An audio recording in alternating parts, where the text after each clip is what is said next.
Hmm. Well, folks, I need to go food shopping, but I have a little bit of a problem. I don't want to spend too much money when I go to buy my groceries this week. I think what I'll do is jump on Google and see if I can find any websites that'll help me save money. Up, here's a website, WebMD. Ooh, sounds good. All right, MD, that means doctor. I can trust a doctor. Doctors probably know what they're talking about, especially when it comes to food. 12 ways to save money on food shopping. Great. Well, I don't know what Ms. Zellman is. I don't know what these letters mean, but this was reviewed. That's good. And Michael Smith is a doctor, so I can probably trust his advice. Let's see what she has to say. Plan ahead. Oh, that makes so much sense. So if I go with a list, that's really logical. You know what? Then I won't overbuy. I'll know these are only the things that I'm going to buy. Oh, right, make healthy choices. I always find when I buy things in a box, it's so much more expensive.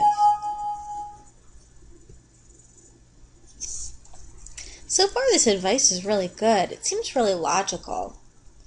Well, giving advice is one way that sometimes we try to persuade other people.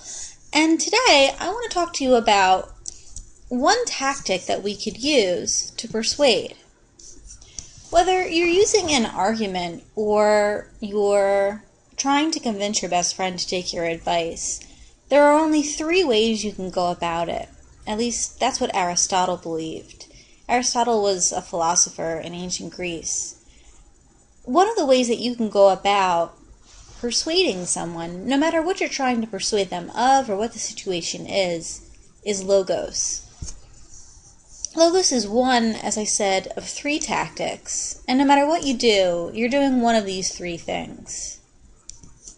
Well, in order to persuade using logos, there are 3 things you'd have to consider, actually.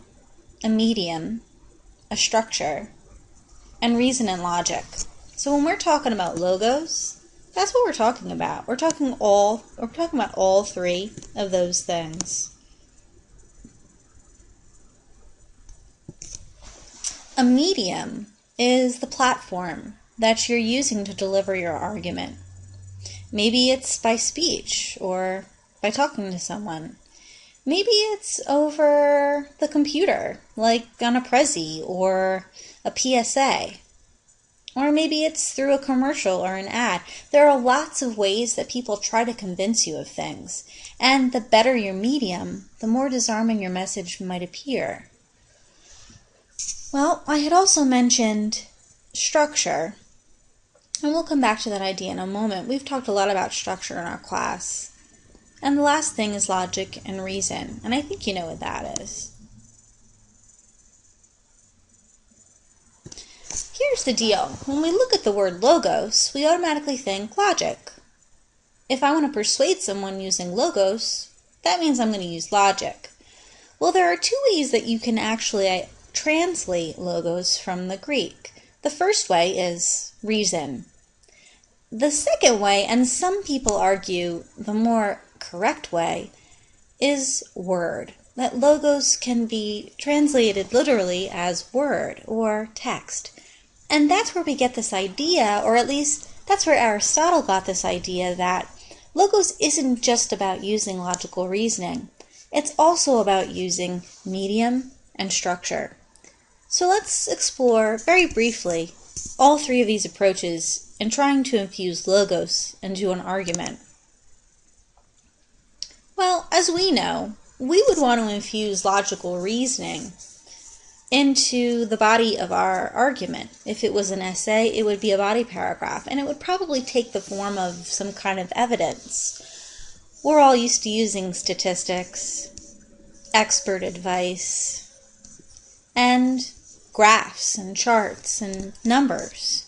These are just 3 of many ways that you can infuse logical reasoning into the body of, let's say, an essay, or to infuse it as evidence. And there are other ways too, like demonstrating a cause and effect relationship, or coming up with a logical scenario. But equally as important is the medium itself. what Aristotle deemed as the word or the text. These days, we have the advantage of transmedia and multimedia, app smashing. We can do lots of things to engage our audience. And with that medium, a writer or someone who's trying to persuade is also going to think about how they're going to arrange their ideas. So maybe I'm going to use an organizational structure like cause and effect, or logical order, or comparison and contrast. These two decisions, structure and medium, are just as important as reason. So just as a quick recap, in order to use logos to persuade, a writer is going to include three things: logical reasoning, that's our statistics, our facts, our expert opinions, our logic; an effective medium, that is a platform; and an appropriate structure or organization for our ideas. Thanks for listening, and don't forget to check out the other fun triggers.